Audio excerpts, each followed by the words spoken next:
Hi there, my name is Adele and I run two companies focused on business strategy and supporting business owners, the leaders and their teams. In my line of work, I tend to be very busy and God has challenged me in this area so many times in my 21 years of doing business. It's so easy to get onto that hamster wheel, and I personally have felt myself on the hamster wheel so often, and it almost feels like somebody is putting the speed up and I have no control over it. And very often I've reached that space where I've said, I don't want to live like this. This is not God's best life for me. And in this purpose-driven life that I have, believing that what I do is so linked to my assignment here from God on this planet, it's really easy to become absorbed by it. God challenged me in the area of work-life balance, being centered around Him and finding Him in every moment. He challenged me with 4 massive words: less for, more with. And I said, God, what is this? I was particularly stressed at that time, and I said, what are these 4 words that you're saying to me? And He said, you're doing everything for me, you're doing everything for your family, and you're doing everything for your team, but you're not doing it with me. I was really taken aback because I thought I was. He said, you're trying to do everything in your own strength and you're doing it for me, but if I'm the CEO of your business and if I personally am the master of your life, should it not be with me? But you're leaving me behind. You say you're doing everything for your family, but the truth is that in your busyness, you're leaving them behind. And what about your team? You say you're doing everything for your team, when in actual fact, your team is not being given the skills to do things independently in this purpose that I have for you and what you do for me.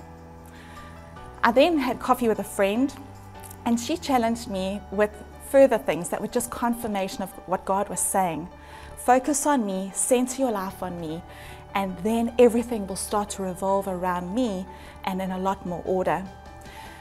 She said 2 things. She said, Adele, you can often see someone's priorities by how they spend their time. Wow, if I looked at my life at that point in time, it definitely was not God first, family second, and work third. I think it was pretty much the opposite way. She then said, Adele, if your life was on auction, would you bid on it? Truth is, I couldn't say that I actually would at that time. In my quiet time shortly after that, God said to me, what example are you setting for your children? I've given you all purpose, but yet you're running ahead of your purpose and ahead of me. And in that, you say you're doing it for me, but you're never with them. You're never with the people that matter because you're so busy and haven't centered everything around me. Wow. I was so taken aback by how God was just speaking so authentically into my life and challenging me. I decided there and then to live the unashamedly balanced life. I reset my life, my priorities, and I said, God, you will be first. My family will come second, and third will be my work. It is important, it's purposeful, it is your assignment that you've given me on this planet, but it will be third. First will be you, second will be family, and third will be work. So how did things change? I spend time with God.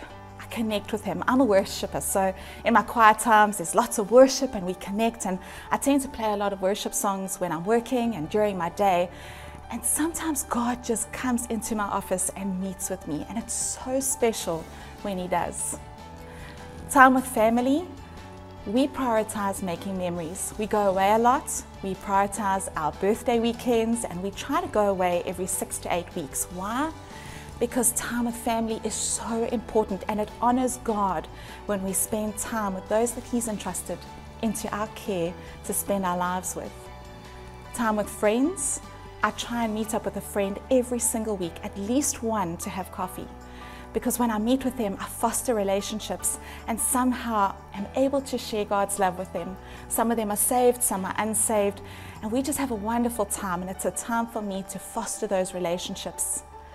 And what about our health? What about living the centered life and knowing that our vehicle for purpose is our body? How important is it to not be stressed, having sleepless nights, feeling like you're running on that treadmill and someone else is managing the speed of that treadmill?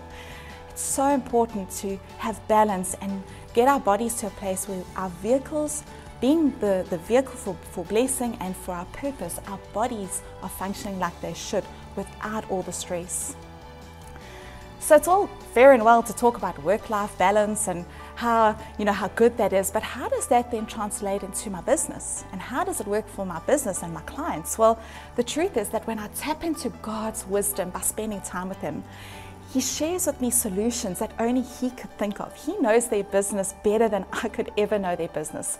He knows what they need more than I do. And when I spend time with Him, He drops these nuggets of solutions into my mind. I share that with clients, and very, very often it is the solution that they're looking for.